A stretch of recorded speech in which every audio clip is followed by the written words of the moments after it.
Olá pessoal, estamos aqui diretamente da BET Brasil 2024. Eu sou Luiz Henrique Barroso de Carvalho, responsável pelo Education Design aqui no Sistema Bilingual, desenhando materiais de qualidade para a educação bilíngue. E recebo aqui hoje alguns convidados da Paia Learning, para a gente trocar uma ideia sobre Design Thinking, sobre esse produto que a gente desenvolveu juntos de STEM em inglês. E a gente vai conversar um pouco sobre bilinguismo, sobre Design Thinking, sobre educação de qualidade. Então, recebo aqui Denis e Carol. Por favor, Denis e Carol, se apresentem. Falem um pouco da trajetória de vocês na educação e com STEM, com Design Thinking. Muito obrigado por aceitarem o convite e vamos bater esse papo legal aí sobre esse tema. Por favor, se apresentem. Obrigado, Luiz. Olá, pessoal. Eu sou o Denis. Sou arquiteto de formação. Trabalho com educação, na verdade, com arquitetura de escolas desde 2015 e desde 2021 eu estou à frente da Baia, junto dos outros sócios e da nossa equipe, produzindo material STEM para as escolas, para o currículo das escolas. E a partir de 2022, 2023, a gente começou esse trabalho junto com a Systemic, do STEM, junto com a aquisição de linguagem. E tudo isso tem muito a ver com Design Thinking, que é o que a gente vai falar hoje. Oi, gente, é um prazer estar aqui com vocês hoje.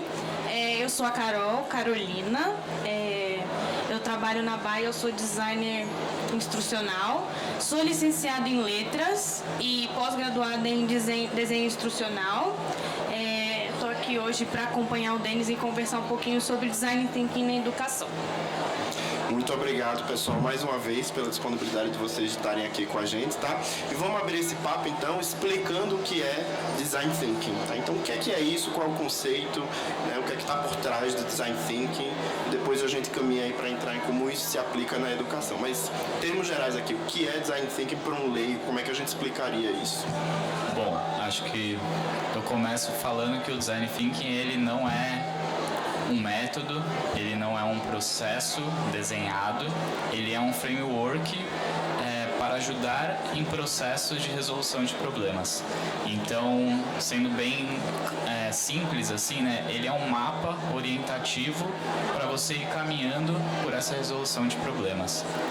O Design Thinking ele nasceu como uma abordagem para resolver problemas complexos e hoje ele está muito ligado à aprendizagem baseada em projetos. Então, toda aprendizagem baseada em projetos pode utilizar o Design Thinking como um processo que ajuda muito o aluno, o professor, enfim, quem quer que seja, a caminhar por esse mapa, né, que a gente cria, né, para achar a solução ideal e, enfim, prototipar, testar, errar e tudo mais.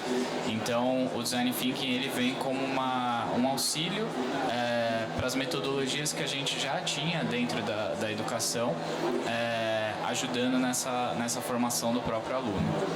Então, a gente pode dizer que é uma metodologia para resolver problemas criativamente. Você concorda, Carol?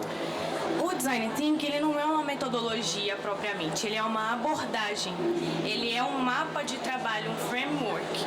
Então, dentro dessas etapas, existem também os estágios de diferentes, vamos dizer, concordâncias. Então, também o professor ele pode trabalhar a divergência e a convergência dentro desse framework. Por quê?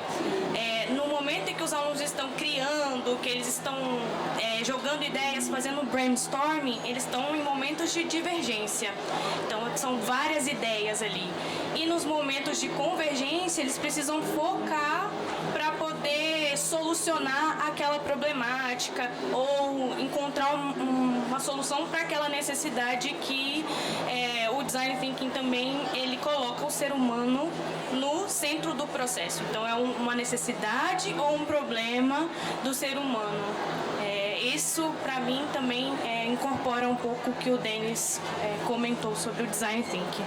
Bacana, pessoal. E nesse cenário, né, que a gente discute muito sobre metodologias ativas, sobre, né, metodologias mais projetizadas, né, realmente uma construção de projeto, em contraponto a essa educação mais tradicional, né, da palestra, do professor, da transmissão passiva de informações. Então, como é que vocês veem aí o Design Thinking nesse cenário, né, educacional aí brasileiro? O Design Thinking, ele está em contraponto com a educação tradicional, que é essa que a gente conhece, que o professor, ele transmite o conhecimento para o aluno e o aluno, ele aprende passivamente, né? Ouvindo o professor, lendo, assistindo vídeo. Com as metodologias ativas, o processo é diferente. O aluno, ele se torna o protagonista do seu próprio processo de aprendizagem. E o professor, ele precisa estar atento a essas necessidades do aluno e também a saber recalcular as rotas de aprendizagem, né? Porque, como a gente falou, o Denis comentou, o Design Thinking, você tenta, erra, tenta, acerta, e o professor, além dele ensinar isso para o aluno, ele precisa praticar esses mindsets, né? Que são as atitudes mentais que a gente chama. Que é aprender a recalcular as rotas, entender que ele também está aprendendo, ele está num processo de aprendizagem junto com os alunos. Então, ele para de ser esse detentor do conhecimento e passa a ser um facilitador do processo de aprendizagem, né? Um orientador. Interessante você trazer isso, Carol, porque a gente tem um paralelo também no cenário aí de inglês, né? A gente tem esse professor tradicional de curso de inglês que está acostumado a um modo de fazer, né? E quando a gente propõe um processo de educação bilíngue, a gente tem que desconstruir essa mentalidade do professor de inglês e construir a de um educador bilíngue, né? Então, acho que esse processo de transformação mental do professor também acontece no Design Thinking. Você concorda, Denis? Sim, e eu acho que esses mindsets, né, eles são muito importantes não só para essa relação do professor com o aluno, mas também do aluno com outros alunos. Então, o Design Thinking, ele também trabalha o próprio trabalho em grupo, né? A colaboração, a empatia, que é muito necessária para você saber, como a Carol disse, divergir e também convergir.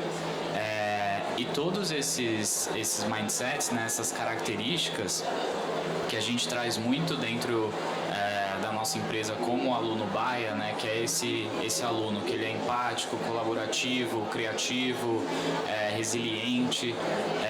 Isso é muito importante para o mundo que a gente está vivendo agora, né? Então, tanto para a vida pessoal desses alunos, como futuramente para a vida profissional deles. Então, o Design Thinking, ele também ajuda a preparar esse aluno para esse futuro que ainda é muito incerto, né? As coisas cada vez mais elas vão mudando mais rapidamente, né? E a gente precisa estar sempre se adaptando, né? As coisas que acontecem, né? O bom a boa pessoa é aquela que reclama, a ótima pessoa é aquela que se adapta. Então, o Design Thinking, ele traz muito disso. E é importante, né, a gente falar que não é só uma frase, né, para vender o produto, né? O Design Thinking, ele tem uma importância real, e quando ele é construído com qualidade, num material bem estruturado, né, ele vai trazer resultados reais na vida desses alunos, né? Sim. Então, mas se a gente fosse falar, pessoal, dos principais pilares do Design Thinking, né? Quais seriam eles e como é que eles podem se relacionar aí com a educação?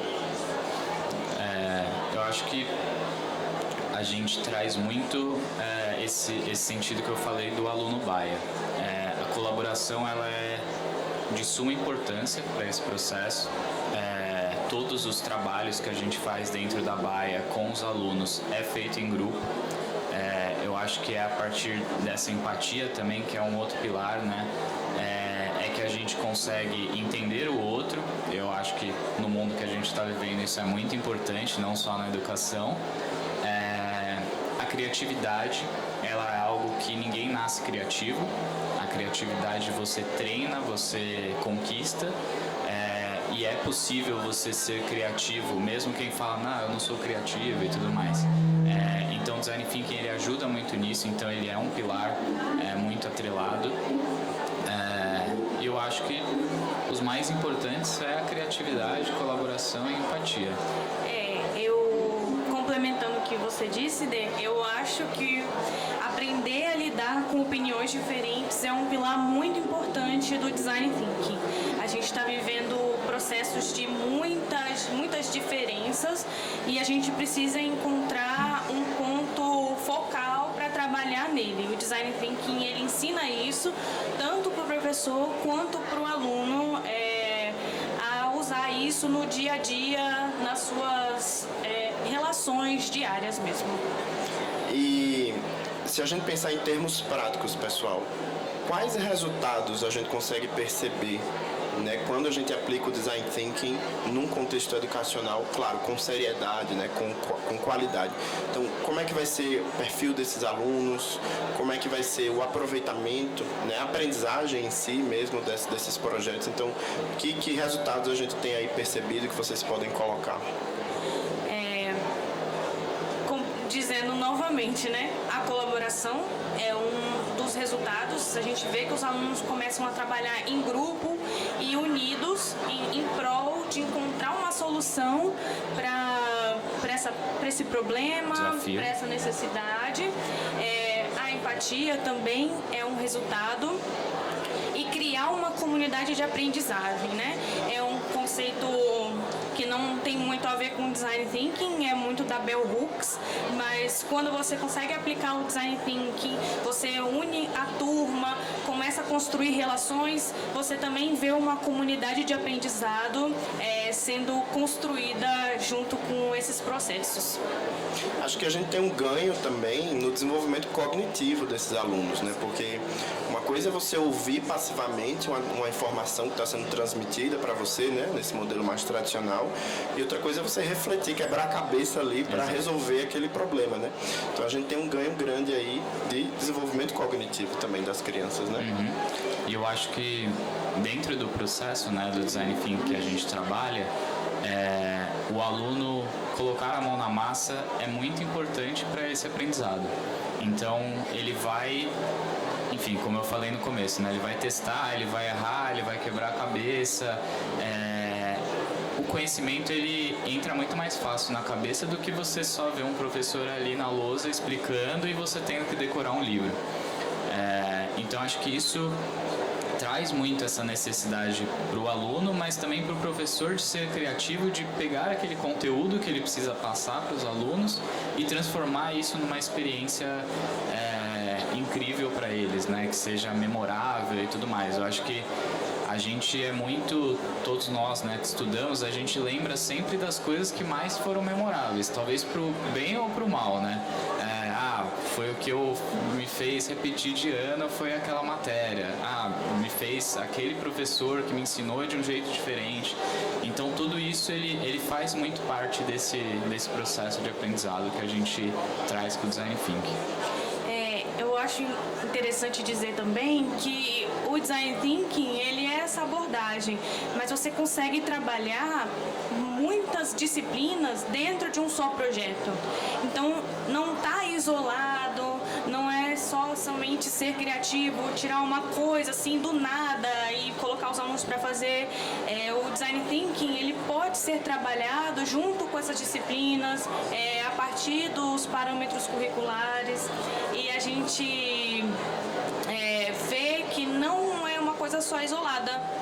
Você tem essa oportunidade de trabalhar com outros professores. Transdisciplinaridade. Isso, trazer projetos diferentes e todos com problemáticas relacionadas à sociedade contemporânea. Não pode ser coisas que estejam totalmente fora do universo do aluno. E, além disso, acho importante a gente comentar dos desafios também que os professores eles enfrentam em aplicar o Design Thinking na escola, né, na sala de aula.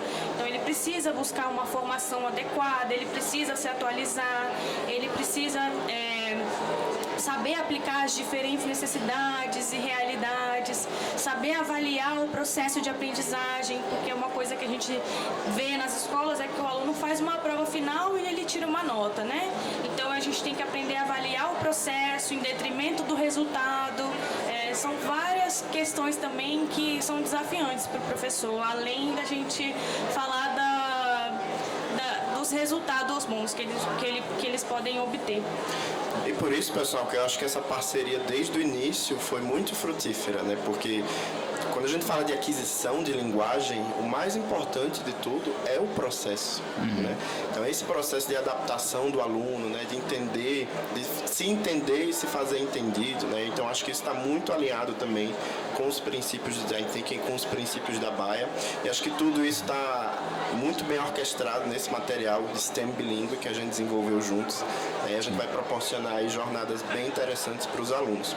Agora vamos falar um pouquinho sobre o papel do erro, né? Porque acho que na nossa sociedade ocidental o erro ele é temido, né? Errar não pode. Eu acho que ele é uma parte importante do Design Thinking, né? Vocês poderiam comentar um pouco sobre o errar nessa mão na massa, né? Nesse processo criativo do Design Thinking? Hoje como que a gente utiliza o Design Thinking nas jornadas que a gente produz, tanto junto com a Systemic quanto no nosso produto que não é bilíngue? A gente tem, como eu falei, né, um mapa, eles são divididos em etapas, então toda jornada tem as suas etapas muito bem definidas para o aluno e para o professor. Então a gente começa com o alinhamento do problema, do desafio que se apresenta ali. A gente tem uma etapa de investigação, em que o aluno investiga sobre aquele problema, entende da onde vem aquilo, entende melhor todo o contexto que está por trás daquilo. Depois ele tem uma interpretação, então ele interpreta, e depois ele entra na parte da produção mesmo. Então primeiro ele tem a ideação, isso em grupo, né? E depois a prototipação, para depois dessa prototipação ter uma etapa final de compartilhamento e reflexão, que eu disse final, mas não é final, porque ela volta para o prototipar, para o idear, para o que quer que seja. Para a gente, não é importante saber se o projeto deu certo, é importante saber se o aluno soube caminhar por todas essas etapas e cumpriu todas essas etapas dentro do processo, porque ele sempre vai errar. Todo projeto novo, tudo que envolve criatividade é tentativa e erro. Eu venho de um background da arquitetura e do mobiliário, né? Eu desenhei uma cadeira e essa cadeira ela foi prototipada 37 vezes até ela ser lançada, porque você vai testando, vai errando e tudo mais. Hoje existem tecnologias que são tecnologias que a gente trabalha nesse programa, que ajudam a gente a errar mais rápido. Então, a fabricação digital, por exemplo, com impressora 3D, máquina laser, ajuda a gente a ter um produto muito mais fácil ali, em escala reduzida, com papelão e tudo mais. Então, a gente entende o erro mais rápido. A gente ver o que a gente errou e saber ali o que a gente pode fazer para melhorar ele é muito mais rico do que a gente só pensar, putz, eu acho que isso ia dar errado, eu acho que isso não ia dar certo, porque você vive aquilo e essa experiência de viver é o que a gente precisa dentro da educação. É legal também dizer que nos nossos materiais, junto com a Systemic também, a gente incentiva muito o feedback entre os alunos.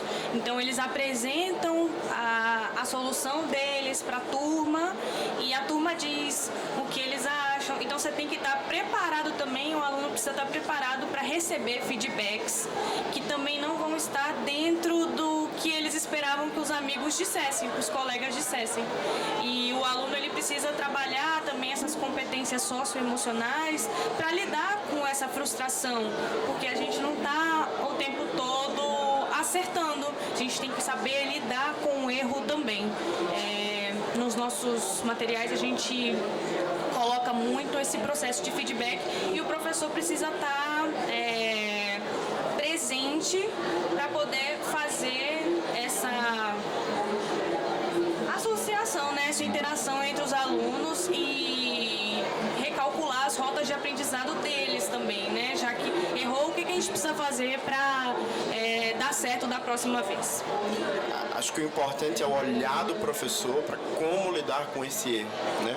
E que também fazendo paralelo com esse processo de aquisição de linguagem, né? Numa perspectiva mais tradicional, o erro também não é tolerado, né? O aluno tem que falar certo, ele não pode cometer erros. Mas quando você está numa abordagem mais imersiva, de contato com a língua, né? Uma visão mais holística, o aluno ele vai formular hipóteses, ele não é um nativo. Então ele vai encontrar nos recursos que ele tem ali uma maneira de tentar se fazer entendido, né? E ele vai cometer erros, mas o professor, claro, precisa corrigir esses erros, mas as técnicas de correção precisam ser as ideais, né? Para não tolher essa criatividade do aluno, essa formulação de hipóteses e ao mesmo tempo dar suporte para ele conseguir avançar aí nesse processo de aquisição de linguagem, que é o que a gente também faz aqui no Systemic, preparar muito bem esse professor para estar atento a todas essas etapas da aquisição de linguagem, né? E conseguir capacitar as crianças aí para ter um inglês maravilhoso que a gente vê nos resultados. Mas esse ponto de preparar o professor, eu acho que é comum a todos, né? Como é que a gente prepara bem um professor para ele ser um bom condutor de design thinking? Como eu disse já anteriormente, esses são os desafios do professor, né? É a sua preparação. Então ele tem que buscar se atualizar constantemente do que está aparecendo por aí e tentar cada vez mais sair dessa abordagem tradicional. Ele também precisa encontrar formas de avaliar esses alunos, né, de maneira correta, e se despir mesmo dessa abordagem tradicional de prova, de nota, entender que o processo de aprendizagem ele vai muito mais do que um número que a gente coloca no final do boletim. É entender se o aluno ele conquistou uma aprendizagem significativa mesmo, que vai ser para a vida dele. Então é muito mais do que você aprender uma disciplina, um conceito, tem muito mais a ver com você adquirir aprendizagem para a vida e se tornar um lifelong learning, que a gente chama, que é aquela pessoa que é um eterno aprendiz. Ele adota uma postura de aprendizagem para sempre, contínua, isso mesmo. E eu acho que a questão da formação ela é muito importante, porque assim como a gente tenta trazer esses mindsets para o aluno, o professor também precisa tê-los, né? Como a Carol falou, ele precisa ter essa empatia, ele precisa saber recalcular as rotas com os alunos, ele precisa ser esse facilitador que ajuda esse processo a ser cada vez mais leve.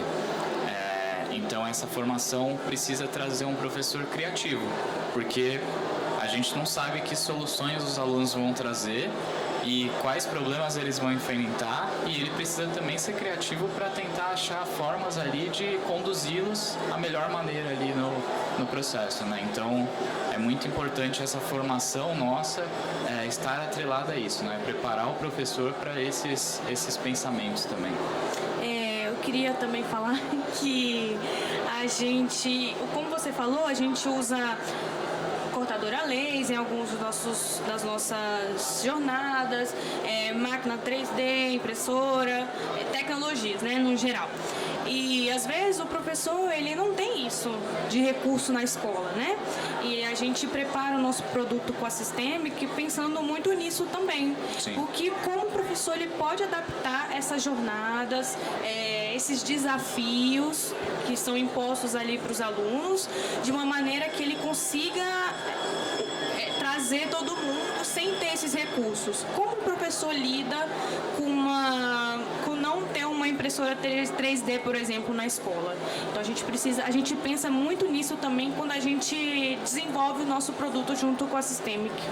E é muito legal isso, porque a gente atende algumas escolas que no segundo ano, o primeiro elas pedem ajuda para tudo, assim, eu não tenho impressora 3D, você pode me ajudar e tudo. No segundo ano não precisa de mais nada, assim. Já aplicaram o design thinking também. O professor já se vira, não, eu não tenho isso, mas eu consigo fazer com isso, os alunos conseguem engajar dessa maneira. Então é muito legal esse processo que a gente vê do professor também ganhando autonomia dentro disso, sabe?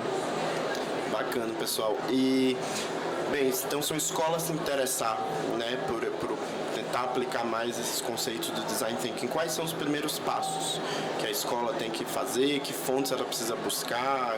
Como é que ela precisa se preparar para implantar realmente o Design Thinking com qualidade? Eu acho que ela precisa saber mais sobre aprendizagem baseada em projetos. O Design Thinking, o STEM, ele está muito dentro disso. Tudo isso se beneficia, né, da aprendizagem criativa e o contrário também. Ela precisa estar aberta ao novo. Eu acho que é o ensino tradicional que a gente falou, né, que às vezes ele breca muito essa inovação dentro da escola. Então todo o corpo docente precisa estar aberto a isso. E eu acho que procurar formas de aplicar isso dentro de sala de aula. E quando a gente fala isso, né, hoje a BAIA ela é um componente, ela está dentro do currículo da escola.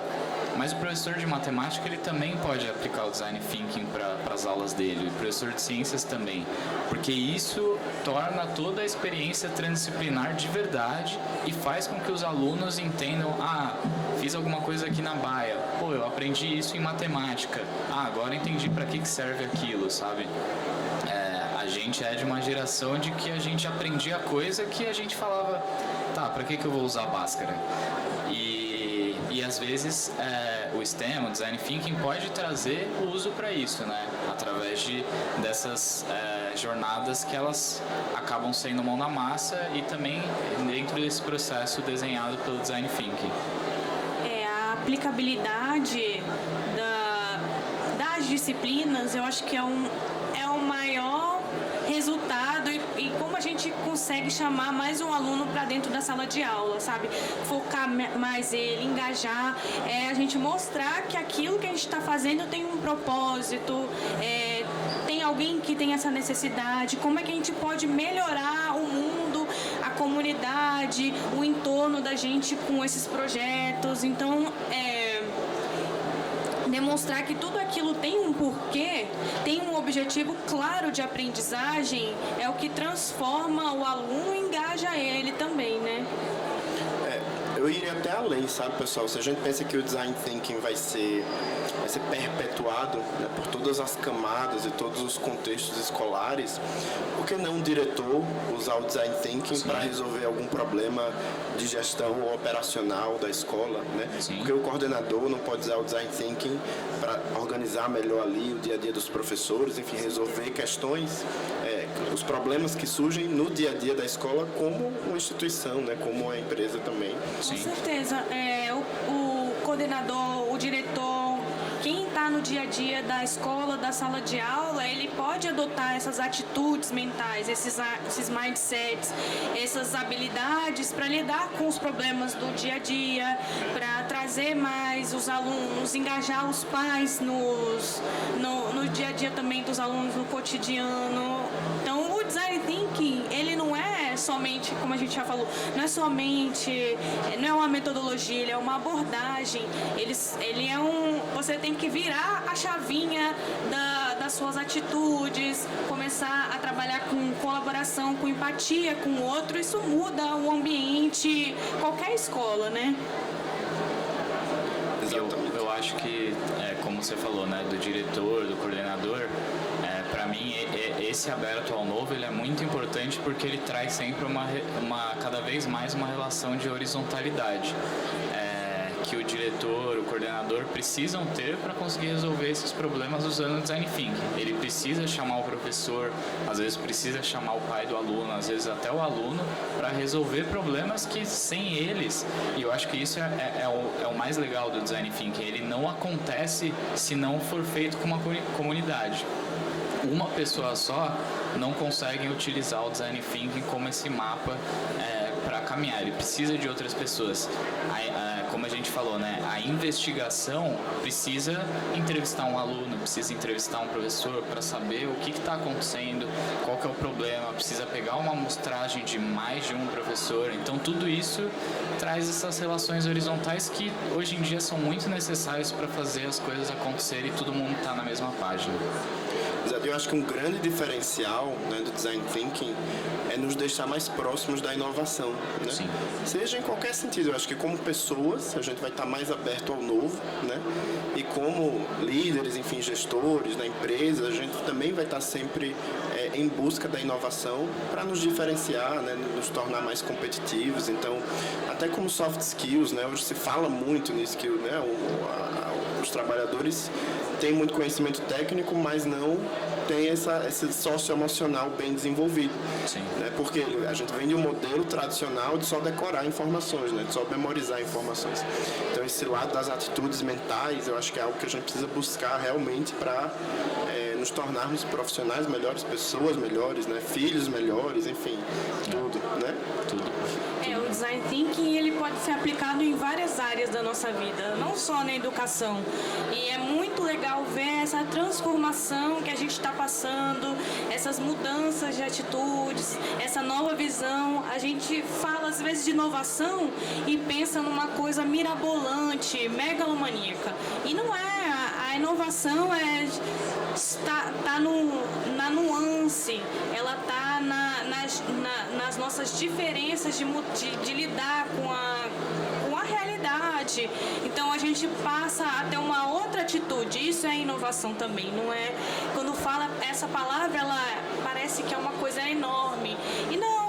Às vezes você mudar a sua atitude, como você lida com o aluno, como você lida com o pai, como você lida com o seu coordenador, com o professor, isso também é inovação. Isso, pessoal. Bem, então todos esses conceitos, né, de design thinking, né, de formar esses alunos para serem design thinkers, né, estão presentes no material da Baia Learning, né, em português. E caso vocês tenham interesse de ter um produto parecido em inglês, aplicado ao contexto da educação bilíngue, a gente aqui na Systemic também tem esse currículo STEM bilíngue, tá? Carol, Denis, foi um prazer conversar com vocês. Acho que a gente trouxe aí insights muito ricos para refletir sobre a educação. Queria deixar um espaço para vocês darem suas considerações finais, então, sobre Design Thinking. Qual é a mensagem aí que vocês querem deixar para os nossos espectadores, nossos ouvintes? Obrigada, Luiz. Eu fico muito feliz de estar aqui, conversando com vocês, gerando esses insights. Foi uma conversa muito boa, muito gostosa. E deixa eu pensar. Eu quero reforçar para todo mundo assim que o Design Thinking ele não precisa ser essa abordagem mirabolante, não precisa ser... Não é um bicho de 7 cabeças. Isso, pode ser mais fácil. Ele é mais fácil, mas para isso a gente precisa buscar muita formação, a gente precisa estar sempre se atualizando com o que está chegando, a gente precisa também ter muita empatia com o aluno e com os outros também que estão ao redor da gente no ambiente escolar para tornar a escola um lugar mais saudável, com relações mais tranquilas, com relações mais verticais também, com aprendizagem significativa. Então, sempre buscar informação, sempre buscar entender o aluno e ter uma postura mais empática com todo mundo do ambiente escolar. Bom, obrigado, Luiz, obrigado, Systemic. Foi um prazer estar aqui hoje. Eu acho que faço das palavras da Carol as minhas também. Acho que a gente sempre busca, né?